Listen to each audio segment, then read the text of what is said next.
We're going to start doing more of these live streams because they're kind of fun and interactive. Just change the camera a little bit. There we go.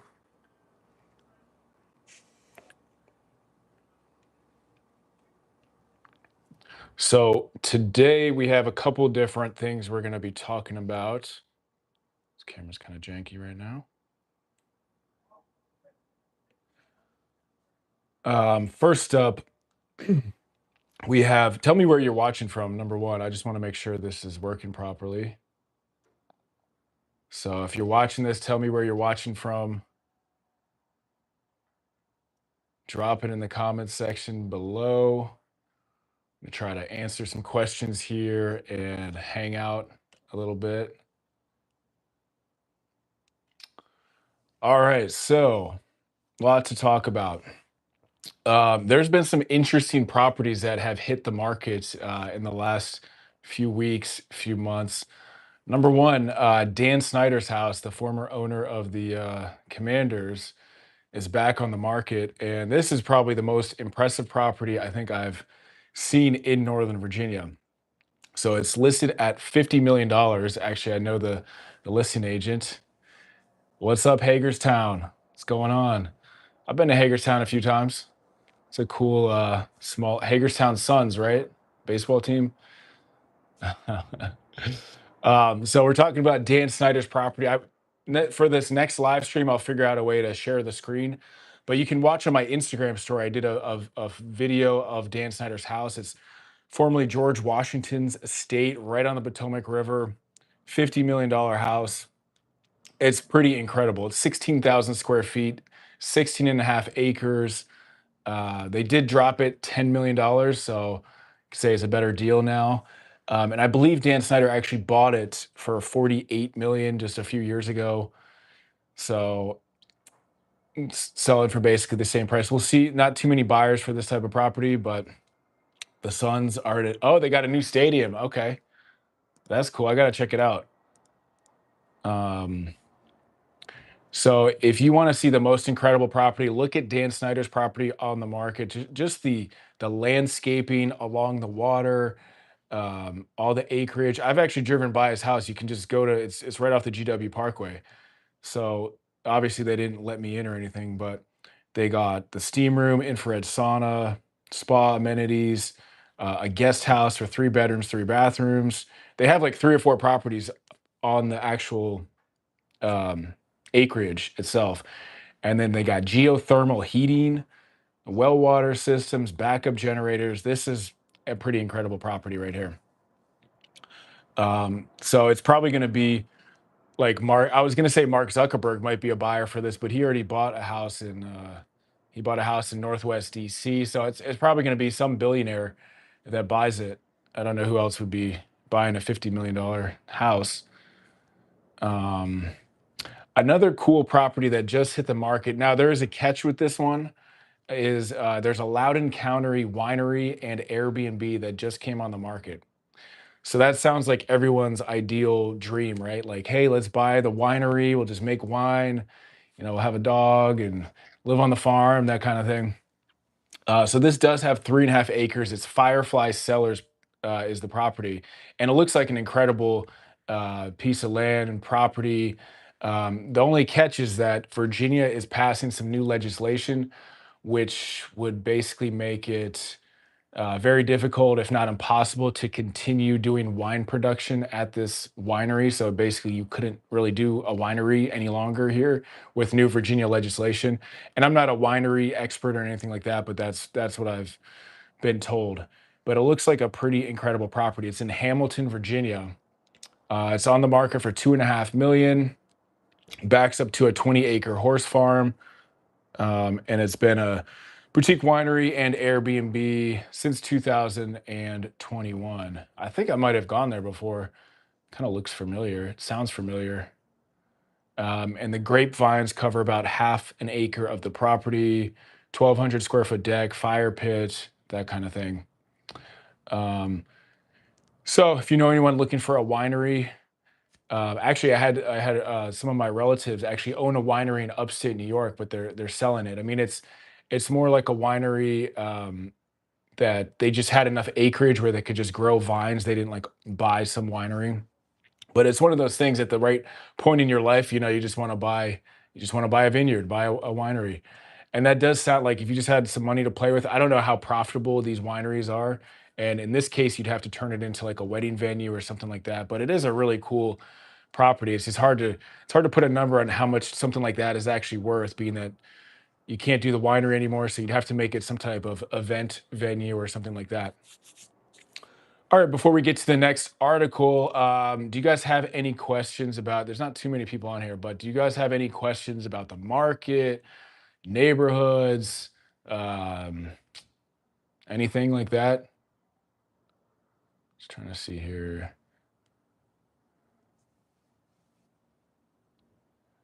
So next up, we're talking about Washington D.C. areas, $1 million zip codes, the most expensive zip codes in the Northern Virginia D.C. area. So if you can guess what they are, put it in the chat. But this is they covered all the DC area, but I'll just go over the Northern Virginia ones.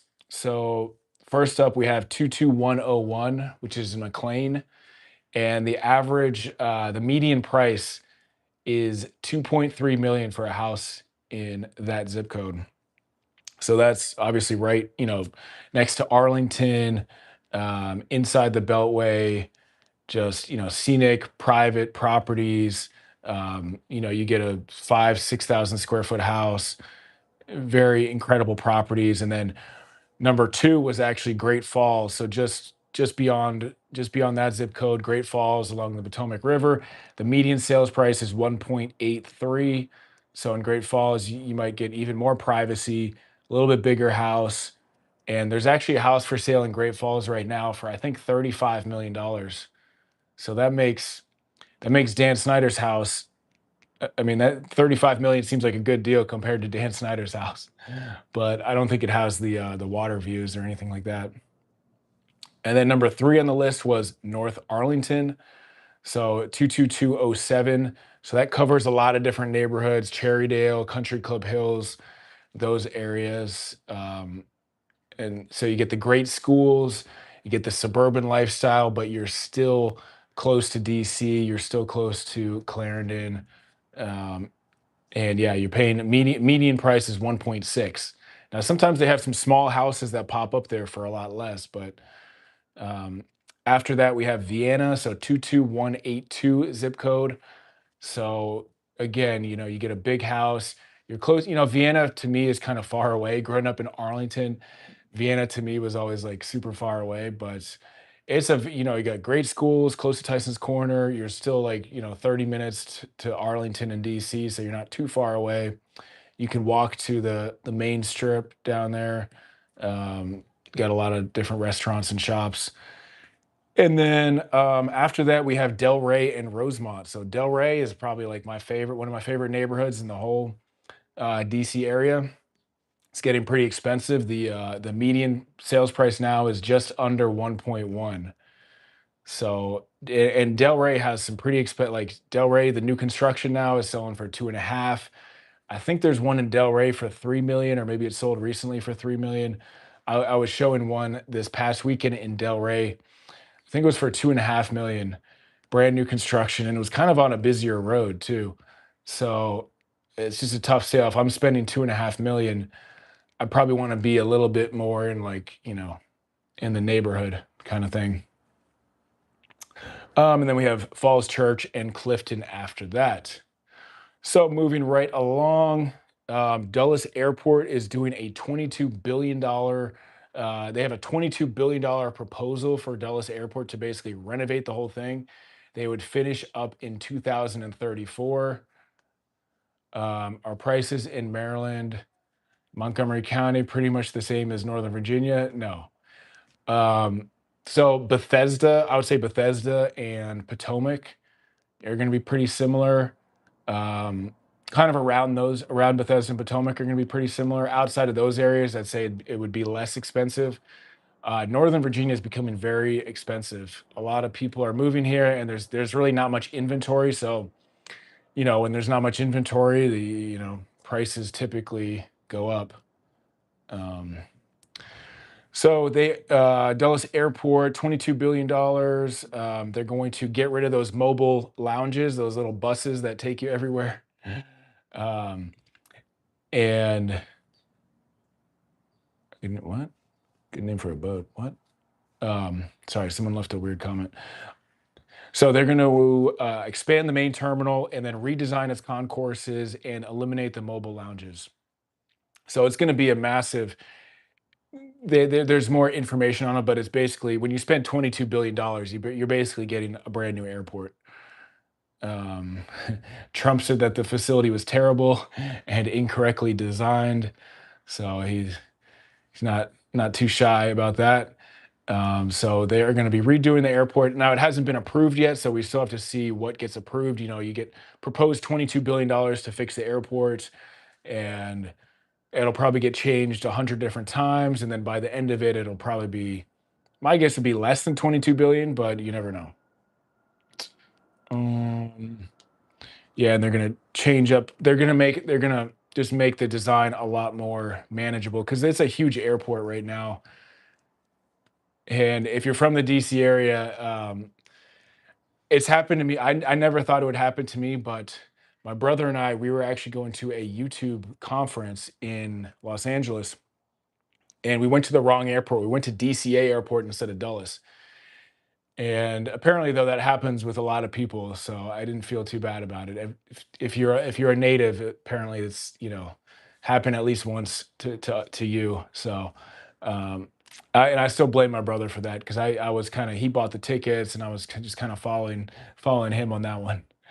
Um, but we still made it. We were late for our DCA flight, and then we still somehow made it to Dulles. So I was pretty impressed with that. That's how close these airports are. Like it wasn't a 5 or 10 minute drive, but it was still, you get on the Dulles Toll Road or the airport road, and you can get there pretty quickly.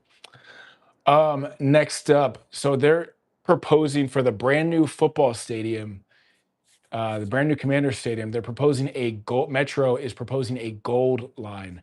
Now they kind of make it seem like it's a rail line, but it's actually just a bus line. Um, and it's going to go from Georgetown to the stadium, and it's going to, because they're expecting 65,000 fans at the brand new football stadium. I don't know if 65,000 people will come out for the Commanders. We'll see, but they're going to have to move all those people, and the current transportation setup that they have is not very good. I mean, they have the metro there, but they need some additional help with that. So talking about Georgetown to RFK, it would fix traffic issues. It would be kind of like a fast-paced type of bus. It would replace dedicated bus lanes, walled off. It'd be walled off from regular traffic, so you can bypass the congestion.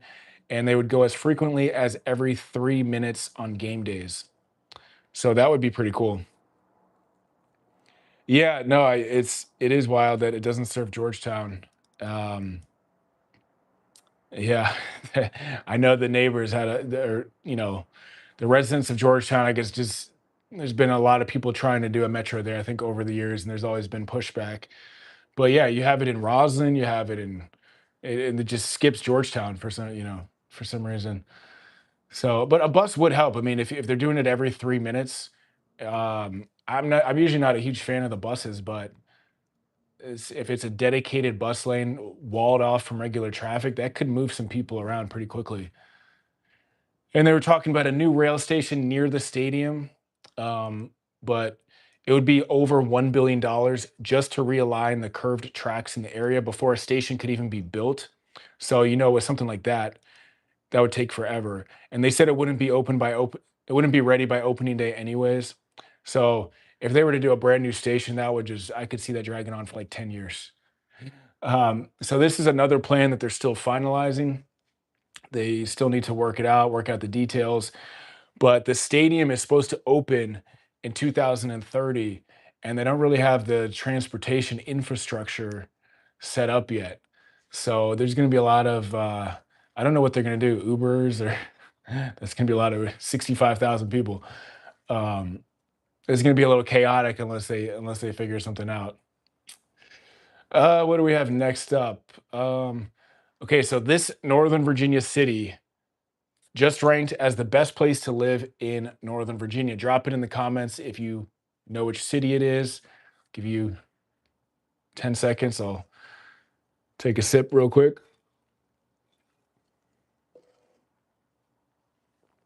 So it is Burke, Virginia.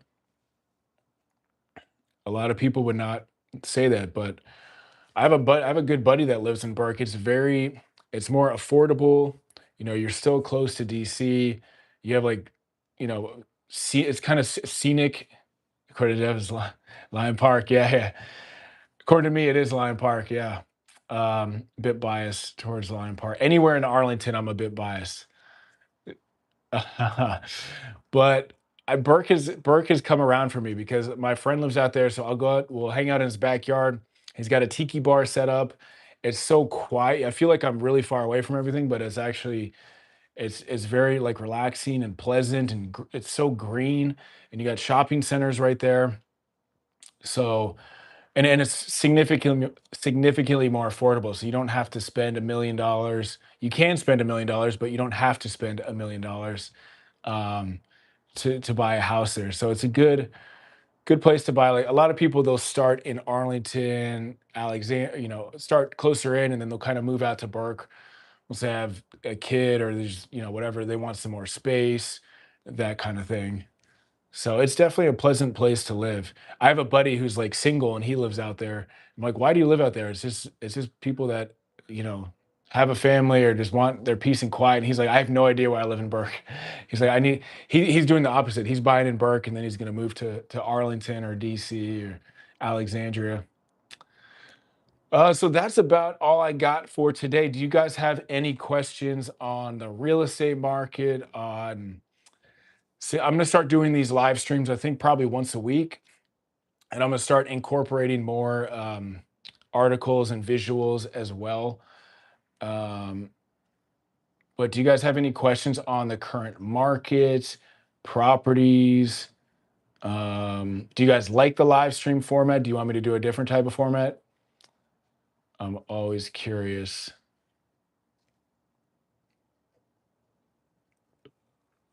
We're gonna do real estate happy hour. That's gonna be the weekly show here. Yeah. Okay, cool, cool, cool. Getting some good feedback. For next week, I think what I'm gonna do is promote it a little bit more so more people know about it. I just kind of did this last minute. But yeah, I think in the future, what I'll do is I'll post it on my page, and then if you guys have any topics you want to cover, I'll give you enough time to kind of say, hey, talk about, this new development, waterfront development in Alexandria. They're knocking down the power plant in North Old Town. I don't know if you guys saw that. It's still a few years away, but they're going to basically build a second Alexandria waterfront, which is going to be super cool. Because that 501 Slater's building, I don't know how familiar you guys are with it, but that's an incredible building, and it's going to be right next to that. So you're going to have to deal with a little construction for a few years, but after that, you're going to have a waterfront oasis right there. All right. So we'll do a countdown for questions. And where are you guys watching from? I see Hagerstown. Where's everyone else watching from? On my channel, I think I get people from like all over the world sometimes. So I'm trying to be more of a local channel than just, people watching from wherever, but scenic views from every room. Yep. New Jersey. Okay. Are you thinking of moving to the Northern Virginia area, or you just, what, yeah, I'm just curious about the New Jersey. Um, we do have a lot of New Jersey people in this area. I went to James Madison, JMU, and we had a ton of people from New Jersey. that went there. I feel like all my friends are from New Jersey. So we got New Jersey, we got Hagerstown. Oh, okay, cool. Congratulations on your retirement. Yeah, Northern Virginia is great. As far as I don't know what your preference is, what kind of neighborhood you're looking for, but I've seen with some people that are retired, they like to go to like Old Town Alexandria because you're right there in the middle of everything. Yeah, if you move out of New Jersey, you got to pump your own gas. That's true. So some people that are retired, I've seen them go to Old Town because if you want to be around people, be around restaurants, that's a great place to be. I've seen some people do the opposite where they're like, I want to get as far away from people as possible. But I recently was working with one couple where they were retired or almost retired, and they moved really far out into the country in Virginia, and it just wasn't for them. So then they started looking at Old Town Alexandria because they just didn't want to be so far away from everything. So there's a lot of options. Yeah, whenever you're ready, give me a call or send me a message. Would love to assist you. Um, yeah, so I think that's it for today. But yeah, we'll do this next week. We'll probably do it like Wednesday or Thursday. I don't know what days are better. Probably like, and maybe even a little bit later, so we get maybe people are still at work. But we'll probably do it like 6 or 7 p.m. Wednesday or Thursday, and then we'll just get in that regular schedule and just keep doing it every single week. Put it on your calendar, be the new TV show to watch, and go from there. All right. See you guys.